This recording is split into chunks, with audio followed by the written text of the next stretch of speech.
Miss হবে না আপনার পছন্দের টিভি শো। দেখুন জি5 অ্যাপে একদম ফ্রি। যে উত্তপ্ত লাভা সবকিছু পুড়িয়ে দেয়, তা থেকে কি ভৈরব রক্ষা পাবেন?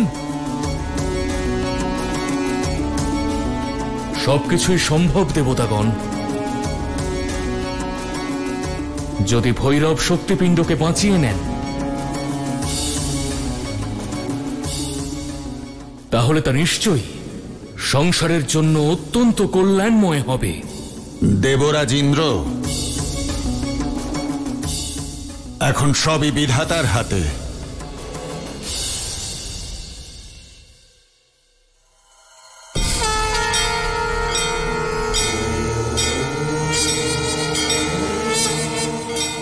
জয় মহাকাল। মাতা, এবার আপনার পাতাল লোকে থাকার সময় শেষ হয়েছে। এবার আমি আপনাকে সেখানেই নিয়ে গিয়ে স্থাপন করব যেখানে এই শক্তিপিণ্ড স্থাপন হওয়ার কথা ছিল।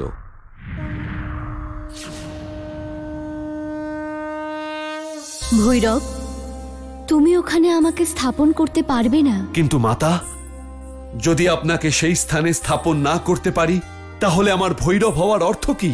আমার অস্তিত্ব কি? আপনি আমার সঙ্গে চলুন মাতা। ভৈরব, আমি ওখানে যেতে পারবো না। কি হয়েছে মাতা? আমার কোনো ভুল হয়েছে? না ভৈরব। তাহলে আপনি যেতে চাইছেন না কেন মাতা? না ভৈরব, তুমি আমাকে ওখানে নিয়ে যেতে পারবে না। এখনো সেই সময় উপস্থিত হয়নি। এখন আমি সম্পূর্ণ অসুরকুলকে সংহার করতে চাই, আর যতক্ষণ এই কাজ না সম্পন্ন হচ্ছে ততক্ষণ তুমি আমাকে ওখানে নিয়ে যেতে পারো না। তাহলে এখন আমি কি করব মাতা? ভৈরব, তুমি আমাকে সেই স্থানে নিয়ে যাও যেখানে রাম আর অসুরদের মধ্যে যুদ্ধ চলছে, কারণ এই মুহূর্তে ওখানে আমার প্রয়োজন। যুদ্ধভূমিতে আপনার প্রয়োজন?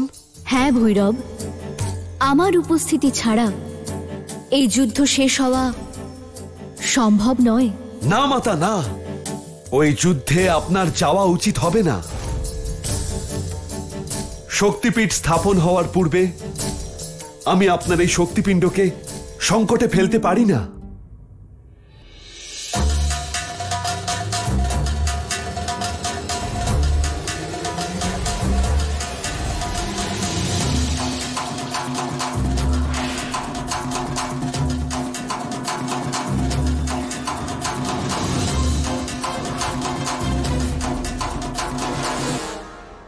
তারপর কি হলো প্রভু?